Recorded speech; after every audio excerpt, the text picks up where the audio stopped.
Bapa di sorga, terpujilah namamu dari kekal sampai kekal. Kiranya channel ini menjangkau banyak jiwa-jiwa untuk kemuliaan namamu. Dan berkatilah setiap orang yang telah mendukung channel ini. Di dalam nama Yesus hambamu berdoa. Amin. Ya, shalom semuanya. Shalom. Puji nama Tuhan, kita bertemu lagi semuanya karena kebaikan dan kemurahan Tuhan. Amin. Amin. Puji nama Tuhan.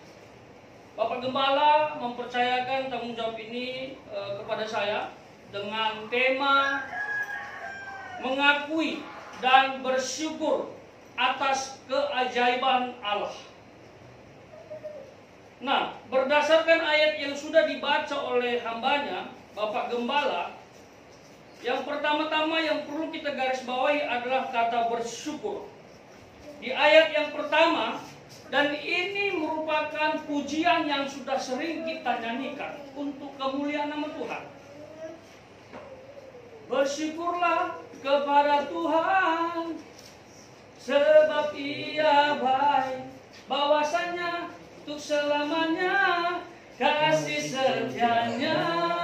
Bersyukurlah kepada Tuhan, sebab Ia baik, bahwasanya untuk selamanya kasih setianya. Amin. Amin. Apakah saudara merasakan hal tersebut? Bahwa Dia baik, bahwa kasih setianya selalu kita alami, kita rasakan. Nah, kata bersyukur di sini bukan sekedar Anda, saudara, dan saya menyanyikan pujian tadi. Memang itu salah satu. Tetapi kata bersyukur di sini adalah ucapan terima kasih yang sudah mengarah kepada tindakan, perilaku, gaya hidup yang mencerminkan bahwa kita adalah pengikut Kristus. Bukan sekedar terima kasih Tuhan buat kebaikanmu, tetapi kita sudah melakukan tindakan-tindakan yang positif. Misalnya memberkati orang lain, misalnya membantu orang lain. Itu ucapan syukur yang tingkat tinggi. Amin. Dan kata kasih setia di sini berbicara mengenai peran Allah. Ini berbeda dengan kasih. Kalau hanya kasih, itu berbicara tentang sifat Allah yang tak pernah berubah dari dulu sampai sekarang. Tapi kalau sudah campur dengan setia, berarti ada tindakan. Tuhan tidak pernah berpaling. Kata setia itu satu level di atas taat. Kalau taat mungkin orang gagal. Satu kali, dua kali berhasil. Tapi kalau sudah setia, itu melewati kata taat. Berarti sudah permanen. Dia melakukan ketaatan.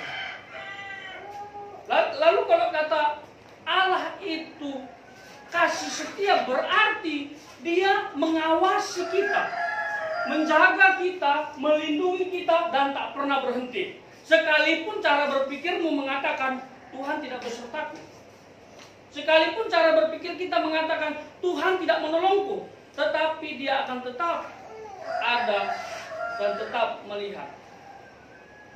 Seringkali kita mengatakan, Tuhan kenapa enggak tolong aku? Aku sudah berdoa, kenapa tidak bantu aku? Saya pernah sampaikan jawaban doa itu ada 3. Tapi intinya Dia adalah Allah kasih setia, selalu ada dan mendengarkan dan menjawab doamu. Yang pertama Dia katakan ya, kalau doamu itu sesuai dengan kehendaknya, berarti bisa langsung dikabulkan. Dia bilang tunggu, mungkin waktu Tuhan belum tepat untuk mengabulkannya. Tuhan bilang no, barangkali permintaanmu untuk membahayakan imanmu atau tidak untuk kemuliaan nama Tuhan. Jadi kita harus paham ini. Allah adalah kasih setia dan kita harus bersyukur sebab Ia baik. Amin. Nah, berdasarkan konteks di ayat setelahnya saya pelajari. Saya menimbulkan pertanyaan. Siapa orang yang mengucap syukur itu? Siapa yang harus bersyukur sebab Ia baik? Bahwasannya kasih setianya selama-lamanya. Siapa? Kalau saya lihat di ayat yang kedua, di situ jelas orang yang bersyukur karena Allah baik adalah orang-orang yang ditebusnya. Orang-orang yang sudah mendapatkan kasih karunia-Nya. Orang-orang yang sudah diselamatkan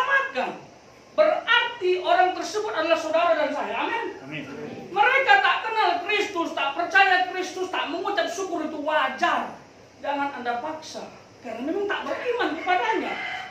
Tapi kita orang yang sudah ditebus Tuhan, masa tak mengucap syukur? Orang-orang yang sudah mengecap kebaikan Tuhan, yang setiap hari kita hidup karena berkat Tuhan, orang tersebutlah yang harus mengucap syukur. Jelas di ayat yang kedua, dikatakan biarlah itu dikatakan orang-orang yang ditebus Tuhan.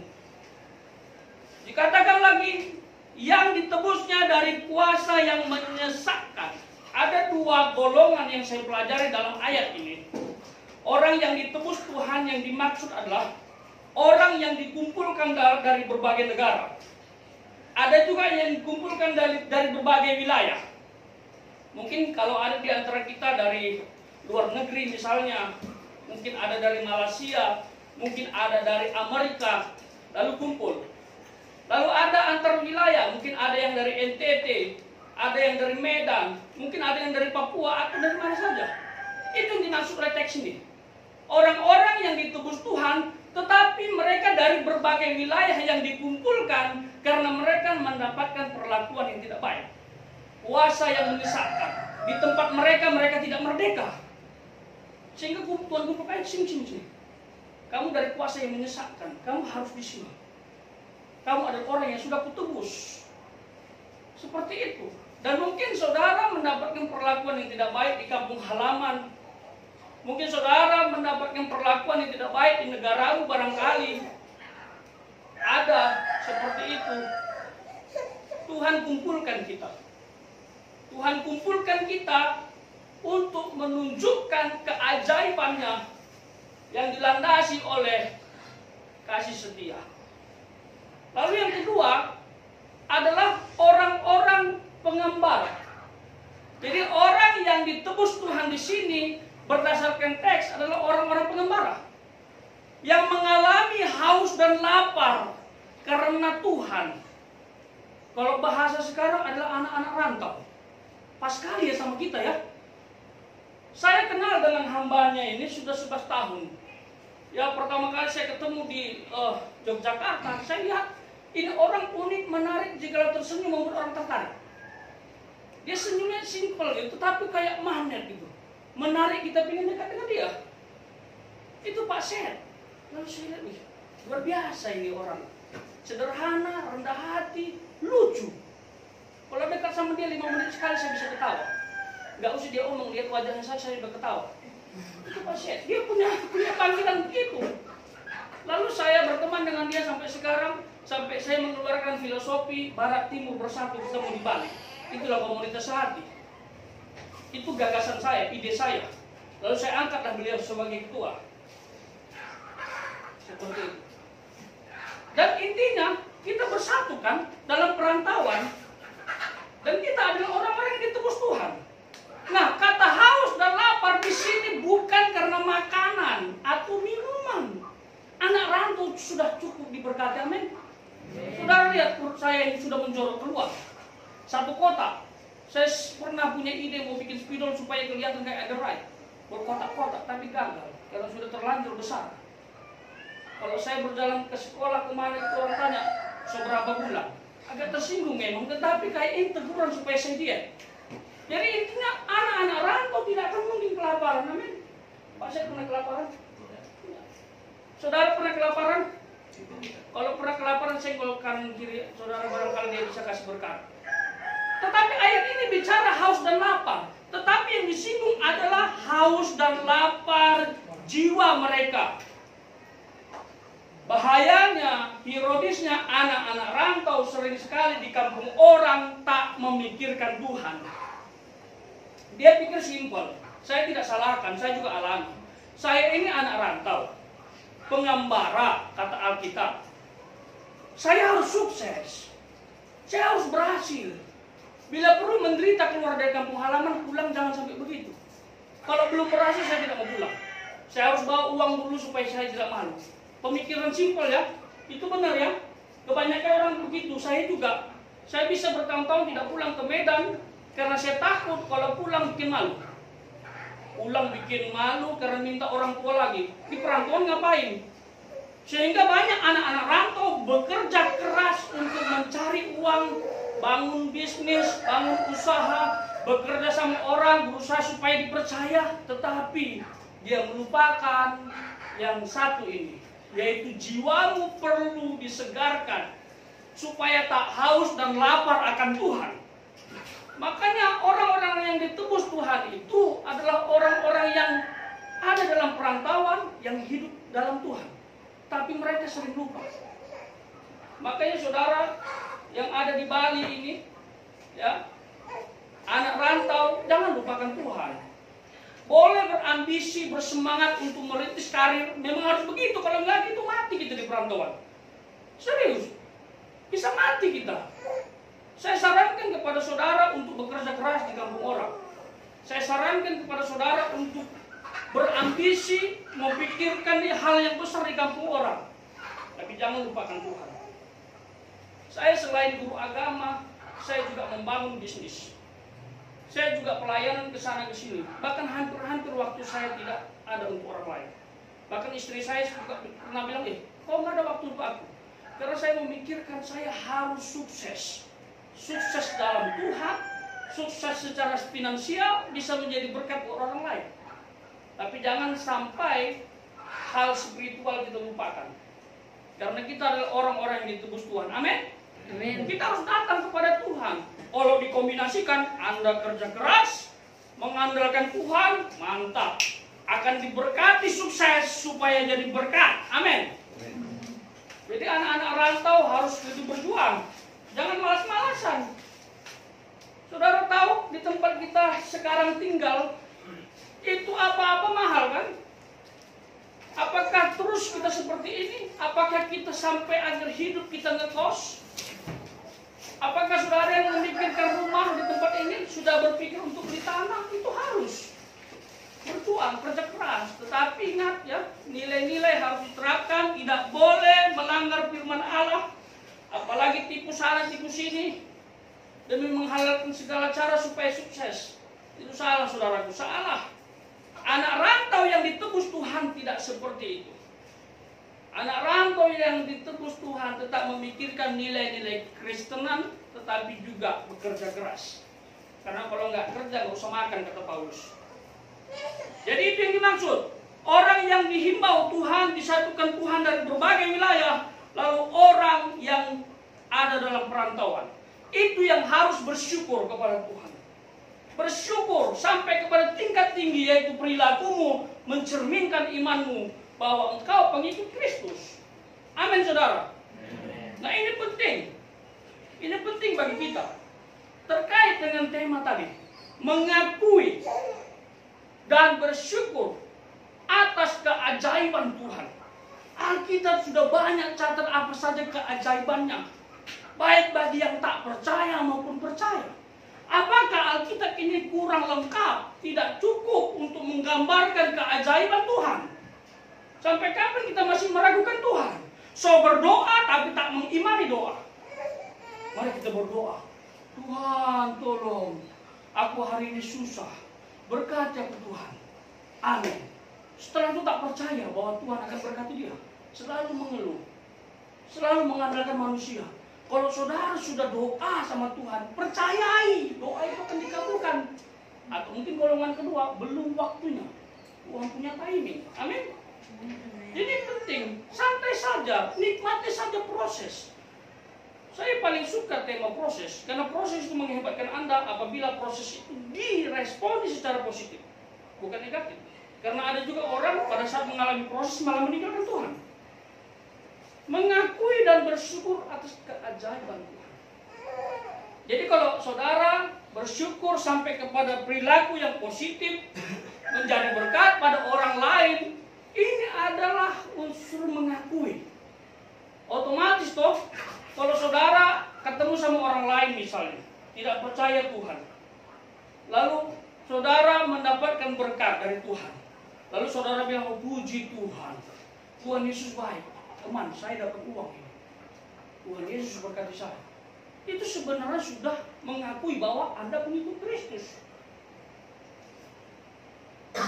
Karena di luar sana saya tahu ada orang yang malu mengakui karya Allah, keajaiban Allah dalam hidupnya.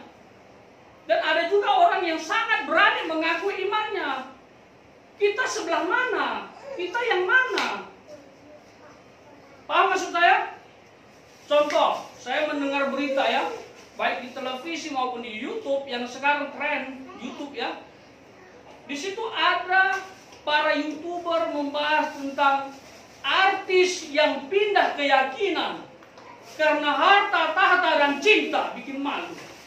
Tinggalkan imannya karena itu, pindah keyakinan lain. Apakah Yesus semurah itu di matamu?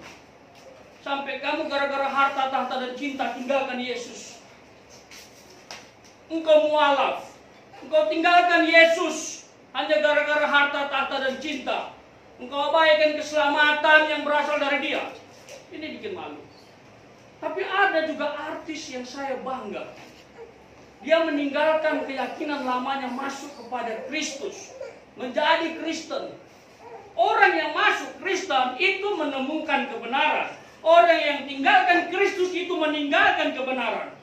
Hanya dalam Kristus kebenaran mutlak. Amin. Amin. Jadi saudara yang mana? Itu bicara mengakui. Terus terang, saya melihat dan bangga melihat artis misalnya. Dia maju ke podium lalu mengatakan dalam konteks misalnya dapat penghargaan karena dia sebagai artis terbaik. Dia maju. Ini adalah karya dari Tuhan Yesus. Terima kasih Tuhan Yesus, Engkau baik. Semua karena Tuhan. Selesai. Dia lambe-lambe keluar. Itu keren. Dia menampilkan Yesus yang memberkati hidupnya. Yesus yang membuat dia populer. Yesus yang membuat dia terkenal. Sampai judulnya, orang tak malu mengakui Kristus di depan umum. Itu yang harus kita ingat. Coba renungkan hidup kita. Apakah benar kita mengakui Kristus dalam hidup kita? Dalam kehidupan sehari-hari? Atau sebaliknya? Atau kita menutupi bahwa kita Kristen? Bila perlu jangan sampai orang tahu aku ini Kristen. Apalagi gereja di gereja Pak Syekh. Oi. Siapa pendetamu? Pura-pura lupa dia. Hilang ingatan. Siapa ya? Siapa ya pendeta pihak? Padahal dia ingat di sini Pak Syekh. Dari Zoe. Kurang apa lagi Zoe. Keren ini. Alkitabnya ini bahasa Yunani. Zoe itu artinya hidup yang kekal. Dalam bahasa Yunani Zoe. Sedikit plesetan. Inilah orangnya. Jangan malu mengakui Anda Kristen, jangan malu mengakui rohaniawan yang membina saudara. Akui saja. Karena itu bentuk bahwa saudara betul-betul menghormati keajaiban Tuhan. Amin. Jangan salah memahami ucapan syukur. Ini saya kasih tahu, penerapan praktis. Ada orang yang salah memahami ucapan syukur. Dia bersyukur pada saat dapat uang. Aku bersyukur dapat uang. Aku bersyukur laku daganganku. Itu salah. Objeknya salah. Ada lagi. Aku bersyukur dapat penderitaan. Aku seperti Alkitab Tuhan Yesus saja disalib. Tabrakan, cedar, kakinya patah. Aku bersyukur kakiku patah. Cuma satu. Untung tidak dua. Ya kan? Karena ada orang langsung mati kan? Aku bersyukur. Lalu aku bersyukur. Selingkuhanku tidak ketahuan sama istriku Karena kemarin saya sudah berdoa, Tuhan tolong butakan mata istriku. Tiba-tiba tak ketahuan. Aku bersyukur. Luar biasa Yesus baik. Tidak ketahuan selingkuhanku. Anakku so-2 dari istri sebelah. Padahal tetangga dia kan bersyukur. Itu salah saudara. Seorang pencuri bersyukur, terima kasih. Si pemilik harta tidak ketahuan. Dia tidak bangun. Akhirnya mobil motor saya bobol. Saya bawa lari. Bersyukur. Itu salah. Objeknya salah. Kalaupun Anda bersyukur saat mengalami penderitaan, bukan bersyukur karena penderitaan. Nanti Anda jenuh. Ini sok rohani namanya. Bukan rohani, rohana. Menderita, bersyukur karena menderita. Jenuh dia tinggalkan Tuhan. Yang benar itu Anda bersyukur karena Allah masih baik walaupun menderita. Amin. Allah masih tolong saudara, masih bantu saudara walaupun menderita. Anda masih ingat Tuhan walaupun Anda sudah ada dalam zona nyaman. Justru iman yang sangat berbahaya untuk dipertahankan pada saat Anda dalam zona nyaman. Sudah banyak uang nih, sudah ada harta di mana-mana, tanah sudah hektaran, pegawai sepuluhan. Lupa Tuhan, apalagi dia merasa itu dia capai karena kekuatannya. Bahaya. Kalau Anda, saudara, dapat berkat, jadi orang kaya, punya banyak usaha, bilanglah, Tuhan terima kasih, Engkau baik, kasih setiamu luar biasa. Saya tahu Tuhan, Tuhan kasih saya harta supaya saya kasih pada orang lain. Karena kita jembatan, amin.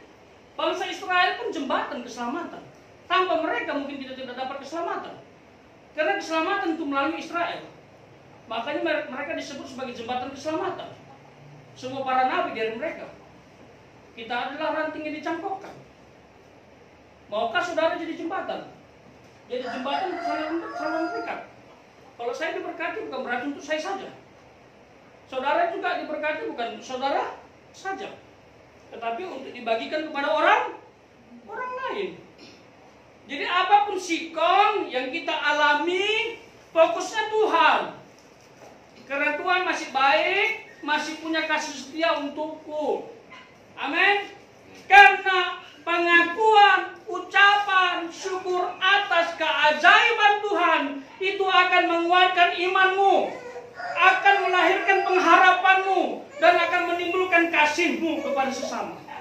Kasih setia Tuhan menuntut kasih pula. Kalau Allah mengasihimu, seharusnya engkau mengasihi Allah dan mengasihi sesama. Tuhan berharap itu terjadi, tetapi dia tidak akan berubah walaupun Anda tidak lakukan. Karena dia akan tetap Allah kasih setia, tidak terpengaruh oleh saudara dan saya yang tidak melakukannya. Jadi sekali lagi, akui Tuhan dimanapun, dan jangan pernah tolak dia, jangan pernah mengakui dia secara salah. Tetapi katakan, Tuhan Yesus baik. Tuhan Yesus dahsyat. Kalau bukan karena Tuhan, gak mungkin aku seperti ini.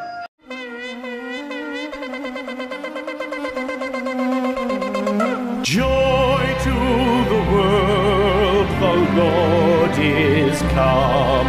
Let earth